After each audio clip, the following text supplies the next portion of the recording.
there is no character in all of One Piece who has gotten done more dirty than Kidd. Kidd has been hyped up from the moment he was introduced.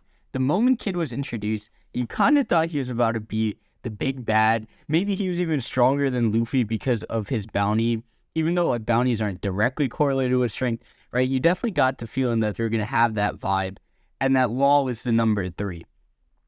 Obviously, now, in hindsight, looking back on Sabodi, oh my god, you guys know what I'm saying. But looking back on that arc, you're just like, holy, like, what happened here? Like, what went wrong with this character? Like, why did Oda have to do him like that? As soon as that happens, shortly after, when we run into him in the time skip, he runs into Kaido, and then they have Kaido, like, you don't know what Kaido did to him, but you can obviously assume that he's been captured. So immediately you're just like, okay, we just introduced this character. He hasn't really done anything except fight fodder. And then he runs into Kaido and gets captured, but it's like, okay, that's not the end of the world, because we saw his bounty, so we know he's supposed to be strong.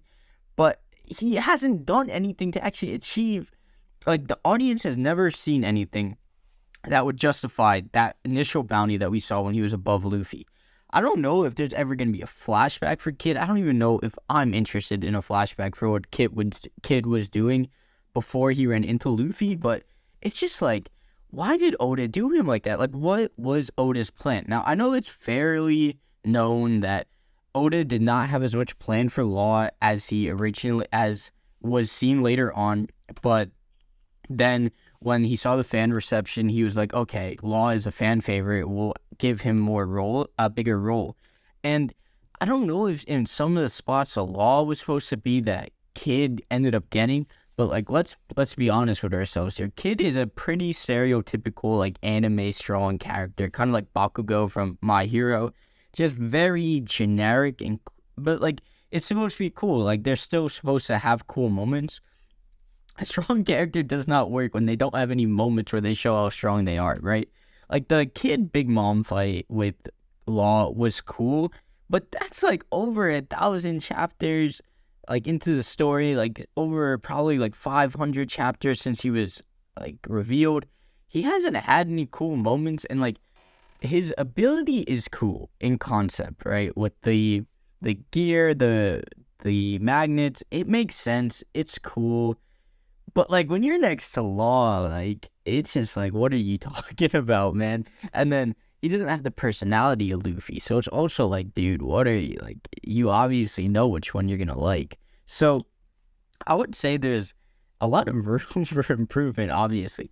And then on top of that, his crew is extremely, like, uninteresting. Like, Killer is a cool character and has more depth than Kidd himself, which is kind of problematic, but it's cool, right, with the smile fruit, and it has Kidd showing human moments. But now in the manga, Kidd has run into Shanks, and it's just like there's no way he's gonna take a dub here. It's just like what are we doing? Like, it's just Killer and Kidd against the entire Shanks crew. It's implied that it was Ben Beckman that really fought him last time, so maybe he will have some feat where he beats Ben Beckman. But I think they're just going to resolve this issue. Like, they might give us a fight scene. I could see them doing that, just giving us a scene where they fight.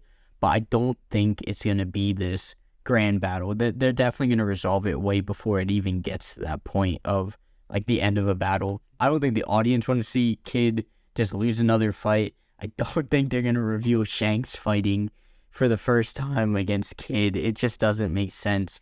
Kidd is not that valuable of a character enough. And I think in Wano, man, they really mismanaged him. I think they should have given him opportunity for personal feats. They should have had him in a one-on-one fights with some of the Topiropo to just have him flex his strength in full power. Like, almost like speed running, like, all of pre-time skip where Luffy would often, like, beat the, like, Arlong in them very quickly. I think they should have just had a moment where you're like, yeah, Kidd is super strong. Now, I think it also poses the question of, like, why are all of the other characters' crews, like, so weak, so uninteresting, right? Every arc in One Piece, they introduce this stellar cast of supporting characters, and that we eventually are going to move on from. You would think that they would take the time to develop recurring characters and recurring side casts of those characters to make sense of it, but Oda chose not to do that for whatever reason. Like, basically, like, Law has Beppo and the guy with the hat, and Kidd has Killer, and that's it. I think also just shying away from death in the story has also made a character like Killer, or character like Kidd. Like, Kidd would definitely be the character, right? Luffy should not be killing anyone in general. I think I agree with that. But having Kidd come in and he be like that dark entity that kills, and then Law is kind of like a chaotic neutral, I think that would have been really interesting. But they obviously did not go that way, so I'm not really sure what to do with Kidd from here. I really want you guys to know, like, what dynamic do you think Kidd should bring to the story, and why has Oda treated him in this way?